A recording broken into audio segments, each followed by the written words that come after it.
যে তিনটা পাগল মনোযোগ কর্মযোগ জ্ঞানযোগ এই নাসিকার মধ্যে যোগ হয়েছে, এই নদিয়াতে এসেছে, কিন্তু এই বাক্যকে কথা বলতে নিষেধ করেছে আর কানকে বাইরের আওয়াজ শুনতে নিষেধ করেছে, তোরা কেউ যাসনি ও পাগলের কাছে।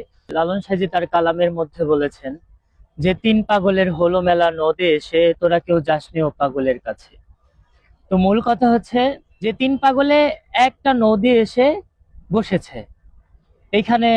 আপনি যখন যোগ করবেন, ধ্যান করবেন, এই নদী হচ্ছে আপনার ত্রিবেণীর ঘাট। বলা হয়েছে ত্রিবেণীর ঘাট, দুইটা নয়ন আর একটা নাসিকার কণা মিলে হয় ত্রিবেণীর ঘাট। এই নাসিকার যেখানে গিয়ে দম বাতাস থামে সেটাকে আমরা ঘাট বোঝাই।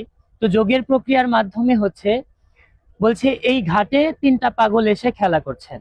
মূল কথা হচ্ছে একটা এই পাগলের রকমের তিনটা গুণ থাকতে পারে। বলা হয়েছে মনোযোগ কর্মযোগ জ্ঞানযোগ।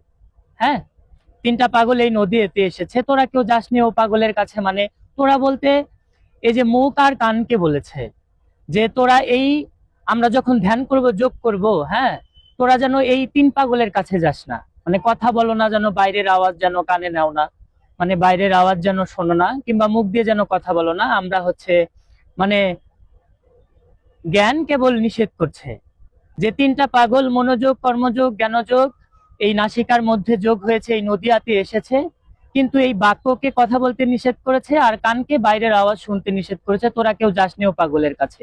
যদি ওই পাগলের সঙ্গে যাবি পাগল হবি বুঝবি শেষে। মানে বলছে তোমরা যদি এই তিন পাগলের সাথে যাও তাহলে তোমরা কথাও বলবা না, হ্যাঁ, তারপরে তোমরা বাইরের আওয়াজও নিবা না। বলছে তোমরা যদি এই পাগলের সঙ্গ করো তাহলে তোমরা এই পাগলের মতো হয়ে যাবে। বলছে একটা নারকেলের মালা তত জল তোলা ফেলা। নারকেলের মালা বলতে বোঝায় হচ্ছে একটা গোলক ধারার মালা। নারকেলের যেরকম আমরা বুঝি, নারকেল দেখতে নাসিকার ছিদ্রর মতোই। তো মূল কথা হচ্ছে এই যে জল উঠতেছে নামতেছে, বলছে তাতে জল তেলা ফেলা করং বসে।